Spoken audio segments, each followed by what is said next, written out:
Hi everyone, welcome back. Thanks for joining us today. We've got a brand new story to share with you. So let's begin. My name is Jameson. And let me just say this up front.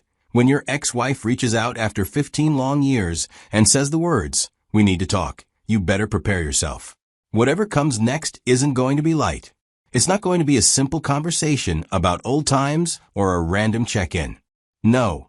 When someone who once shattered your world suddenly pops up with those words after over a decade of silence, there's only one thing you can expect: more damage. I knew at the moment I saw the message. My chest tightened. I didn't even need to open it to understand that whatever she wanted to say would shake something loose in me. You see, when someone has already broken you once and left without looking back, their return doesn't usually come with comfort or peace.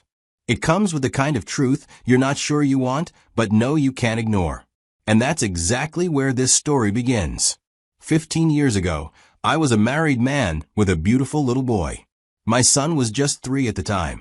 I was also neck deep in a scientific project that demanded everything from me: my time, my mind, and my energy. I was part of a small team trying to develop a system that could revolutionize how we detect plastic particles in human blood. It also meant long nights and longer days. Sometimes I would be away from home for weeks, months even, because we were pushing hard against tight deadlines and limited funding. I explained all of this to my wife, Valentina. I sat her down more than once and told her how much this meant, not just to me, but for our future as a family. And each time, she would nod, say she understood, and tell me to keep going. I believed her. Then one day, completely out of nowhere, a man walked into my lab. My wife's lawyer. I remember the confusion on my colleagues' faces when he asked to speak with me privately. He handed me an envelope. Valentina had filed for divorce. That was how I found out. My mind couldn't process or make sense of it. Divorce? I dropped everything and drove straight home. I didn't even know what I was going to say, but I knew I had to talk to her. I had to understand what was happening. When I got home, I saw her sitting on the couch. I begged her to talk to me, to explain why she was doing this. I reminded her that I never stopped supporting her and our son, financially or otherwise. Even while I was away working, I made sure the bills were paid, the house was maintained, and our son was taken care of. But she didn't even look at me with emotion. She just said, "From now on, speak to my lawyer." That moment broke something in me. Not just my heart, my sense of reality. I couldn't believe it. I thought she was angry or just overwhelmed. I refused to sign the divorce papers, hoping we could still talk things through. But she wasn't interested. Instead, she took it to court. And that's when the real nightmare began. In court, she didn't just stand her ground. She painted me as the villain. She twisted the truth, made me out to be some kind of negligent husband who abandoned his family for work. She never told the judge about the money I sent, the calls I made, the sacrifices I took for us. She made it sound like I just disappeared and left her alone. It was humiliating and painful to sit there and listen to lies while being unable to prove my side fully. The system didn't seem interested in nuance. She won. She got full custody of our son. She got the house. I was left with nothing but the clothes I packed from home, and the lab I worked in became my new home. I moved in full time because I had nowhere else to go, and honestly, nowhere else I wanted to be. My access to my son became limited. Seeing him go from something I could do anytime to a complicated legal arrangement made me feel like a stranger in my own child's life. But what stung the most was this. Despite being pushed out of my own family, I was still ordered to pay child support. Every month. Like clockwork. The irony was suffocating. She ended the marriage because I was working too much, but still wanted the money that work brought. And the court agreed with her. They didn't care why I worked or what I was working on. They only saw numbers. I lost my family and my home, but I still had to fund the life I was no longer part of. The divorce hit me at the worst time, punching me when I was already on the floor. I was neck deep in a research project that had already eaten up most of my savings. I'd poured everything into this system we were trying to build. But the problem was, for every failure we encountered in the lab, it wasn't just time we lost. It was money. And with every failed trial, it felt like we were inching closer to shutting down for good. There were days I wanted to give up completely. Days I looked in the mirror and didn't recognize the man staring back. But somehow, my team and a few family members kept me going. They didn't let me fall apart. They reminded me that what we were building could still matter. That my life could still matter. And deep down, I knew they were right. The betrayal started to fuel me. I stopped asking why she did it. I stopped trying to understand it. I just poured every bit of pain, anger, and confusion into the project. But it came with a cost. I shut myself off emotionally. For years, I avoided dating. Didn't even consider it. The idea of letting someone get close again felt dangerous. Like I'd be setting myself up to be shattered all over again. Still, I didn't abandon my responsibilities. I kept sending the child support money every month, even when I had to borrow or stretch what little I had left. It didn't matter how hard it was. That was still my son. Even if she made it nearly impossible for me to see him, even if she filled his ears with lies about me, I couldn't abandon him. I wouldn't. I had lost nearly everything and a big part of myself. But I held on to one thing. I wouldn't let her ruin my purpose.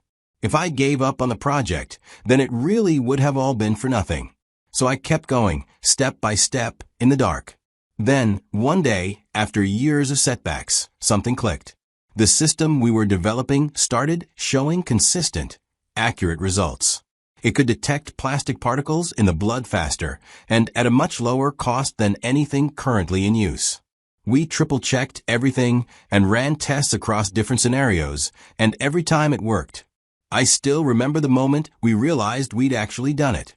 I didn't cry, but only because I had nothing left in me to cry with. Word spread quickly. We got attention from the medical community first, then some articles in science journals, and eventually a major pharmaceutical company reached out. They sent a team, ran their own evaluations, and not long after, they made us an offer to buy the entire system. The buyout was massive. For the first time in years, I could breathe. I had financial freedom. I didn't have to live in the lab anymore. I could afford to start thinking about what life outside of work might look like. But just as I was beginning to enjoy that little bit of peace, Valentina, my ex-wife, somehow caught wind of the buyout. I hadn't spoken to her in years, outside of the child support payments I sent regularly. The next thing I knew, I was getting a formal request from her lawyer. She wanted more money, more child support. And once again, the system that's supposedly built to be fair showed me where it stood. The court sided with her. No questions asked. I tried to explain that I was already paying what was agreed upon, and I hadn't missed a single payment. But none of that mattered. Because in their eyes, I was the man, and she was the mother. That was enough. So, I had no choice but to comply. Even with all the success, even with my name now attached to a medical breakthrough, I still couldn't escape the weight of that past. After complying with the new child support payment, I began to think about something I hadn't allowed myself to consider in years: companionship. Not marriage. That word still made me uneasy. But I was tired of being alone. I just needed someone who could bring some warmth into my life again. I had been in survival mode for so long that the idea of sharing quiet mornings or just having someone to talk to felt like a luxury. So, I started putting myself out there, carefully, slowly. Eventually, I met someone. She was gentle, kind, and had this calming presence that made me feel like maybe not all love ends in betrayal. She didn't demand too much from me emotionally, which was a relief. I made it clear from the beginning that I wasn't looking to jump back into marriage, and to my surprise, she understood. We built something simple, peaceful, and for the first time in a long time, I could come home and not feel like I was walking into a war zone. It didn't erase the past, but it helped soothe the wounds. Still, while I was trying to heal and move forward, I tried to be part of my son's life, reaching out, checking in, and inviting him to spend time with me. But Valentina, she made it nearly impossible. She kept poisoning his mind, telling him things I never did, painting me like the villain in a story I didn't write. And the worst part? It worked. Every time I tried to have a real conversation with my son, I could see the doubt in his eyes. He listened, sure, but there was always that distance, like he didn't quite believe me. Like he was trying to make sense of two completely different versions of his father. One from his mother's mouth, and one standing in front of him. It hurt. Deeply. I wondered why he couldn't see that I was trying, that I had never abandoned him. I just kept showing up. Quietly. Steadily. Hoping that one day, the truth would speak louder than the lies. Soon he will be 18, and I'll finally be free from the financial chokehold of child support. Not because I don't want to support my son, I always have, but because my ex-wife exploits this situation to suit her. It's hard to explain the emotional toll that takes. The system never asked what I was going through. It just demanded that I pay. And I did, even when I was broke, even when I was barely hanging on. So here I am, still trying to put my life back together. Still trying to heal what was broken. I am still hoping that my son will one day see the truth for himself in the coming years.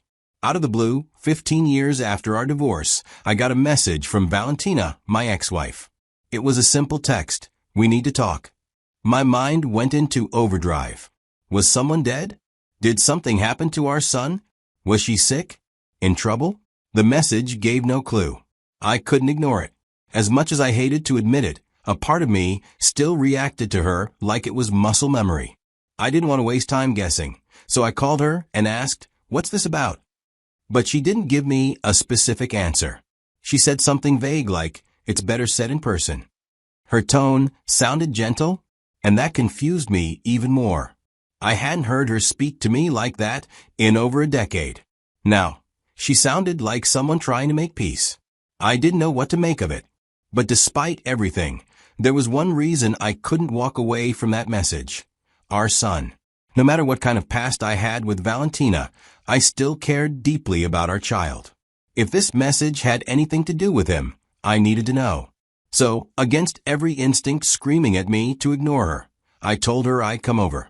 I didn't know what I was walking into, but I was about to find out.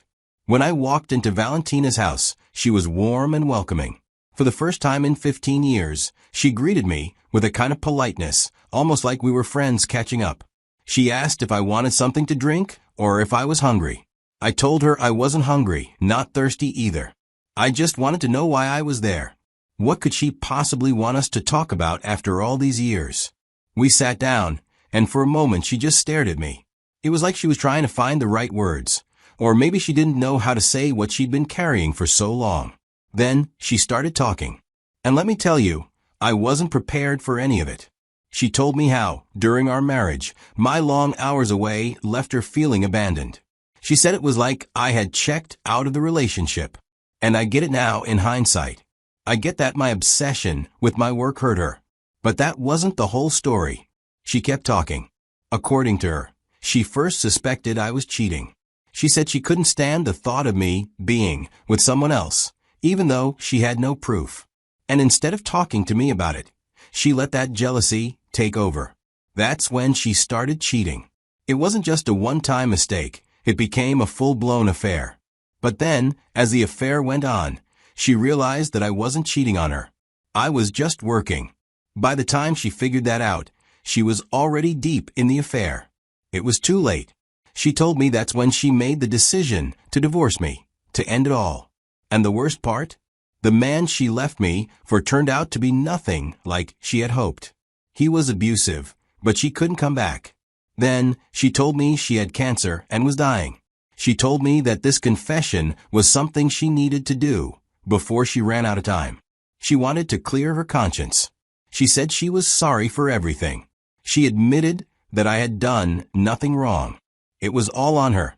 She had been the one to destroy our marriage, to ruin everything. And there I was, sitting in front of the woman who had once been my world. She wanted me to let go of everything, to forgive her. But how could I? All the years of pain, the years of being alone, of losing everything because of her. The anger inside me was bubbling up, but I held it back. I wasn't sure what to say or how to even begin to process what she had just told me. I asked her, "Did you ever think about what this did to our son? What it did to me? You tore our family apart. You didn't care about the consequences of your actions. You were selfish. You were so wrapped up in your own pain, your own issues, that you didn't stop to think about anyone else. I didn't care about the cancer. I didn't care about her apology. I didn't care about the time she thought she had left. None of that mattered. What mattered was that she had destroyed my life. She had taken everything from me and left me with nothing. If not for the people who encouraged me to keep going, to keep my head above water, I don't know where I'd be. I might have spiraled into depression, maybe worse. When I got back home that evening, I sat on the edge of my bed, my mind going back to everything Valentina had said. For 15 years, I carried this quiet guilt in my heart. I thought I had failed her somehow, that it was my fault the marriage collapsed. That was the story I'd been telling myself all these years. I had no choice but to accept it because she never gave me any explanation. But now, after all this time, I know the truth. She was the one who cheated. She was the one who broke our vows. She was the one who decided to throw away our family. And even after hearing all that, I can't say I feel any better. You'd think finding out the truth would give me peace. But it didn't. There was no closure, just a bitter confirmation that the pain I carried was intentional. And no, I'm not going to sit here and tell you that I forgive her. I don't. Not yet. Maybe not ever. People talk about forgiveness like it's a switch you just flip. But if you've never had someone tear your life apart and then come back over a decade later with an apology soaked in regret, you won't understand. Forgiveness isn't cheap. It takes time. And sometimes the wound runs too deep. The only thing that matters to me now is my son. I'm still trying to build something with him, to be present in his life even if it's late. I know she poisoned his mind against me. I know he looks at me sometimes with eyes full of doubt. But he's almost 18 now. He's old enough to start asking his own questions and seeing through the lies. My focus is on being there for him, whatever that looks like. To everyone watching this, I won't pretend there's a moral to this story. There's no big lesson tied up with a bow. Sometimes life just doesn't compensate the person who was wronged. Sometimes the villain walks away with the house, the child, and the story that makes them look like the victim. But at least I didn't let it destroy me. I didn't let it end my life. So here's my final advice to anyone listening. Pray. Pray hard not to marry the wrong person. Because marrying the wrong person is not just a bad decision. It's a punishment. One that keeps on giving long after they're gone. If this story meant something to you, do me a favor. Share and support the channel. It helps a lot more than you think. Thanks for listening.